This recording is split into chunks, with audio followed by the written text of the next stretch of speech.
Hello everybody, and thanks for watching today. I am finally getting this thing kind of somewhat pieced together. Don't really know where it's going to land yet, but I've got the swing arm bolted back in. Didn't put any of the nuts or anything on it, just kind of hung it in place. And go ahead and give you a picture of that. I'm just mocking everything in before I finish welding it and get that motor mounted. So with the motor in place, everything's just kind of sitting in there. I've got the torque converter on, everything's just mocked up. It's pushed about as far forward as I could get it before the bolts were going to be a problem on the motor mounts. And it looks like I'm going to have to take the gas tank off, which I knew ultimately I wanted to do, but it's going to require a new carburetor and an intake manifold that's set up to use the pulse pump on the main gas tank here. So I'm not sure that I'm gonna have it running right away, but I'm gonna get the electrical done in this episode. I'm gonna get the rest of the swing arm welded up. Hopefully, if everything clears, I should be able to start it from the key up here by the end. I should have all that done. But first, I gotta get everything back out of here and start welding up a little bit more substantially than just the couple of tack welds that are holding everything together right now. All this stuff's gonna have to get pulled off, and I'll actually just set that aside. Over here I've been laying out the original motor. I'm gonna be putting it back together pretty soon and probably using it for a nice go-kart build. I think that motor is probably better suited for a go-kart than for the Rover. I need something with a little bit more torque. I'm hoping that, you know, once I put a few little upgrades on this 212, 208, whatever Honda clone, that it's going to put out more power than the GY6 does. I've seen stats on those GY6 that say they're as little as 6.5 and as much as 10 horsepower. So I don't think these things are too far off, and I think once you put a few upgrades on them, it should have enough power. That's the hope, at least. I do have this motor ready to go, so if it ends up being what I use further down the road, I think that's going to be taking a few things a little bit more seriously as far as the structure of the swing arm, the axle. I don't think a one inch axle is adequate enough for it as it is. I'd really like to have 1 3/8 inches or something. The original axle, taking a good look at it here, you can see it was actually 1.5 inches here in the center, and then I think this was a little under 1 inch. I don't remember 100% there, and then 3/4 inch threads. So it has a few transitions here for the bearing. Then it gets bigger for the spline section for the brake drum. Then it steps up real big for where the sprocket bolts on, and then that's kind of what it all looks like with the pieces stacked on it. So it's going to be nice going to a straight through axle. That way it's easier to remove and work on. You loosen all your set screws and slide the thing out. But I don't think 1 inch is actually adequate for what I plan on doing to this thing. This thing's going to be hauling weight around the property. It's a bumpy, rocky property, so I don't think this is going to last very long. But as far as what I've got and not having to go spend a bunch of money upgrading it, here's what it is. I guess I should shut up and get back to work.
So now I got the all the welding done here. I set the motor plate and the motor back down. Since it's kind of convenient sitting here, I'm going to go ahead and start pulling the gas tank off and get the key switch off here. And just in general, prep the motor for everything, lighten it up. And then I got to unbolt the motor from the mounting plate, square up the mounting plate where I want it welded on. And then from there, it's going to be reassembly as far as putting the motor and everything back on. And then I got to find a way, figure out where exactly I'm going to put this. But it's going to go somewhere around here. So I'll have to make some framing and some tabs and stuff. I've already got some tabs on here. Don't exactly know where they're going to go yet, but I'll figure that out when everything else is done. I can run my lines and everything, make sure I get it straight. So I'm gonna go ahead and start getting everything here. I looked up some information about basically just drilling the valve cover. Obviously be careful. I'm gonna take that off, drill a hole through it and put a threaded nipple on there. And hopefully that is gonna basically run the pulse pump. I looked out there and I saw that some people actually sell these valve covers, and that's all they've done is drill a hole in it, put a nipple on there, and I guess you're running your pulse pump off of your head pressure there, the pressure relief. So hopefully that's enough to get this thing fueled up, because if that's the case, I can get the gas tank off here and wire it up, and I will be able to start it and maintain fuel. Otherwise, it's going to be running on ether just to make sure everything's working once I get it all mounted. Just show you really quick what this is going to take here. So, looks like I got a bolt here that holds the tank on, and one here.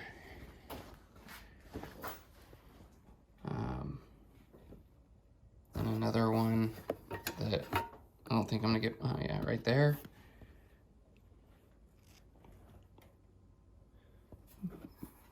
Maybe right there as well. Hose in the way, can't really see that one. But those are the ones that I'm thinking is gonna get this fuel tank off. Now, I live in California, so this is the CARB approved 49 or 50 state, sorry. Not the 49 state legal one, it's the 50 state legal one. So it might have some stuff set up a little bit differently, I don't know. Everything seems to be set up a little differently here in California. So I won't have to do anything to the carburetor. I gotta pull this switch out, adapt that wiring in. I think that's about it. All right, so there it is with the gas tank off. We've got the wires dangling here. One thing I did notice when I was taking this all apart was there appears to be something heat shrink into the wiring here, and my first guess is going to be that that's a diode. It's coming off of the positive wire on the ignition switch here and goes back into probably the magneto or whatever's causing the spark timing. So I'm going to go ahead, and I was able to just disconnect all the wiring from the connectors, but on this one I think I'm actually going to have to cut the wire this side of the switch and keep that diode in there. Not exactly sure why that's needed, but it's there, and I doubt they would have put it there if it wasn't important. So just wanted to point that out. Maybe when you're pulling the wiring back, check to see if, make sure there's just wire in there, not something else might be needed. So the gas tank came off just like I thought it was. These two nuts that were on the bottom, and then this bolt here had a little clip on it that held the fuel hose on, and then this one that the bolts removed from, that one was into the tank. My tank had some gas in it. When I disconnected the fuel line, I just kind of tipped it over. Had less than a half tank, so it was easy to keep it from spilling. But I pulled the charcoal canister off and just took the long hose and put that on the fuel line. So You can see there's still gas in there, but it's not going to leak out. Give me a chance to put it back in the can there. So next up, I'm going to go ahead and get the wiring prepped on the Rover side here.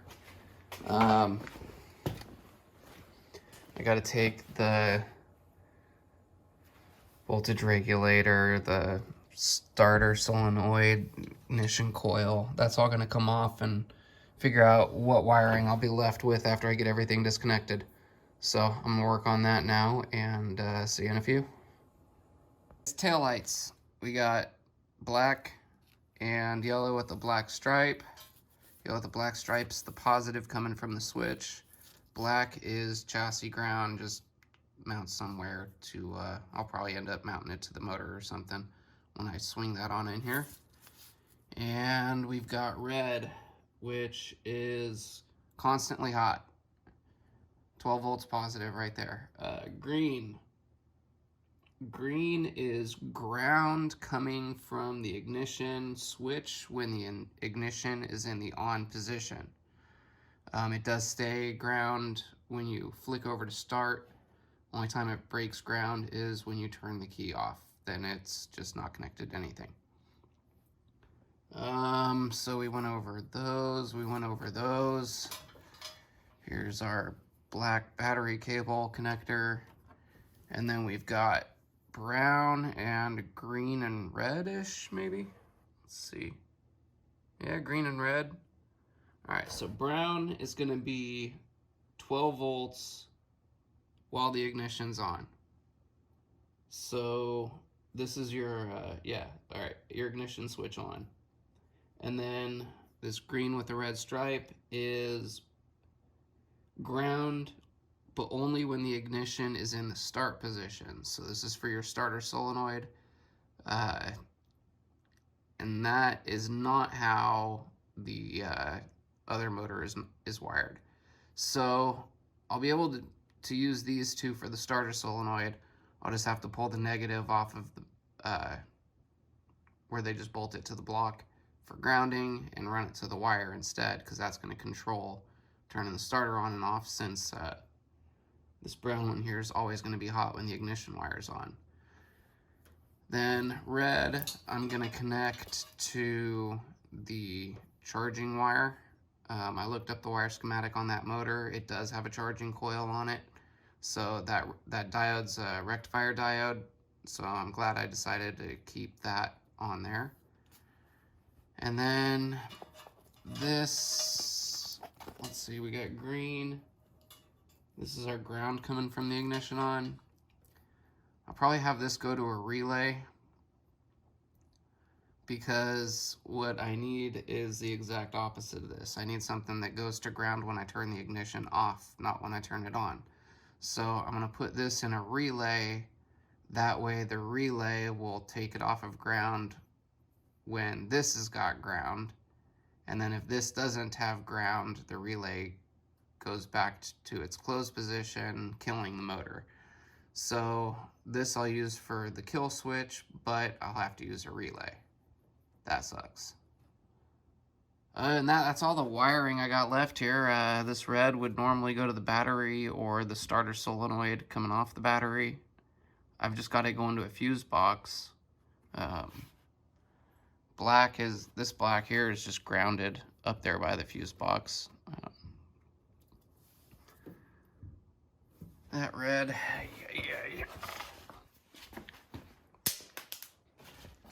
Alright, so that's the power going to the fuse box, so that goes to the battery. Well, I've got the swing arm in place, and figured it's time to start showing how it's going to connect the carburetor stuff here. So this is the factory throttle linkage, and this throttle plate did not come with the Duramax engine. I actually robbed this off the Predator 212 because it already had all the hardware drilled, tapped, and welded onto the stuff here. Made it a lot easier to grab the other one. So I'm gonna bolt this down here.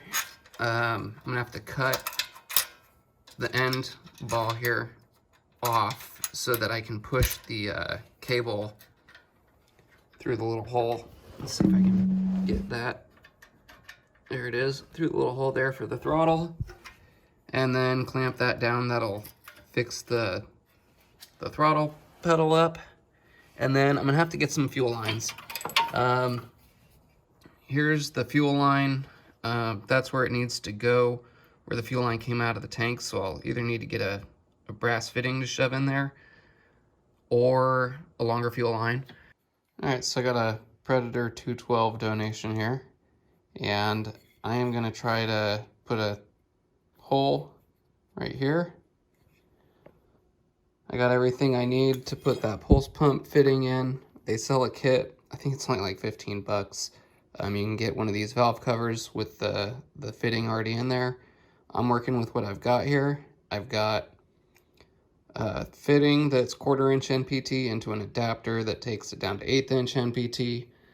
Then I've got a 1/8 inch NPT tap and a 2164 drill bit, my little punch. And I'm gonna try to get that nice and centered up right here. We'll go over to the Predator motor really quick. If I put it there, should be coming down right here in between these rockers so that hopefully they never make contact with each other. All right, so I want to get that as close to this inner shield as I can without, I guess, that baffle that's got your PCB in it, without actually drilling into that. So, and I get to do it all one-handed while holding a camera here.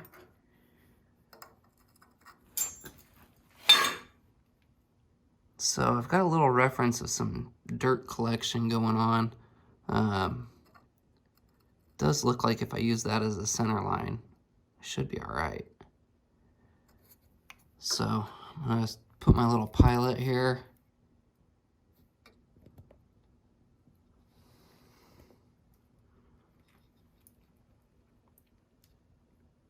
I think it looks good.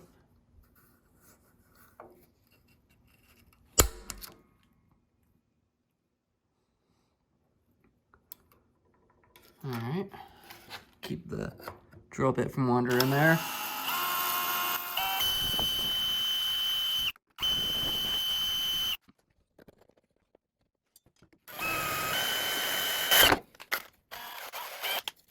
There goes the gasket. Looks like I just made it. It is right down there at the bottom. Pretty well centered. I don't think I could have intentionally gotten it that close. I'm happy with that. So go ahead and run the tap in.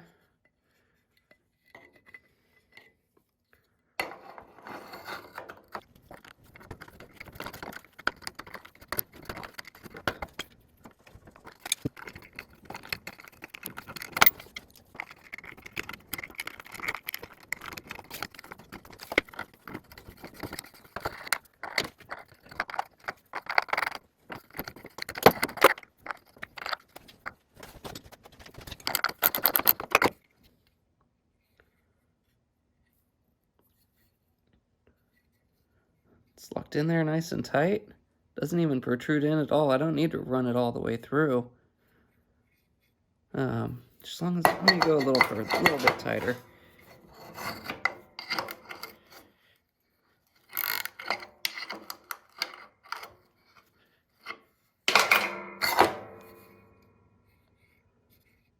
I like it.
Alright, so I've got the wiring going on here, and I'm still waiting on some heat shrink tubing to come in the mail so I can finish cleaning this all up, making it neat and tidy here. But down here, we've got the blue wire, and then at this little connector, it was really short, so I had to basically add a wire onto it, and those are my starter solenoid wires, and they come up here.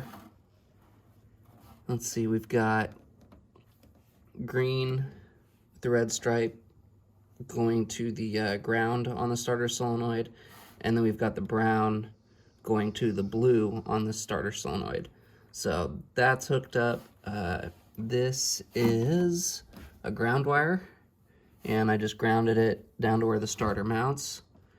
Is my oil pressure, so we're not working with that yet. I'm gonna hook it up to a light later. What else we've got? We've got the charging wire coming out of this is our charging coil, and I've got it going to a little fuse block here. This is our ignition going back to the ignition switch, and then we've got this routed to the battery hot. That goes to the solenoid, and then over here we've got the relay, which is an automotive 5-pin relay. You don't want to get a 4-pin one because you need the normally closed positions on the relay to ground the kill switch here. So on this, I've got the let's see if we can see it from down here. I got going out to the kill wire off of one side of the relay, and on the other end of the relay it goes to ground. And then I've got my green and red wires going to the see, there's the green one. Where's the other one?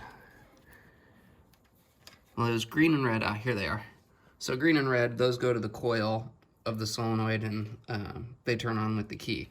So right now it's all set up, and fires right up, shuts right down. All is happy, and I want to thank everyone for sticking through it. I know this was a lot of stuff to cover on the swap here. Trying to make quick work of going through how to get the reverse kit mounted in there on the next show, and we'll take it from there. Take care, everybody.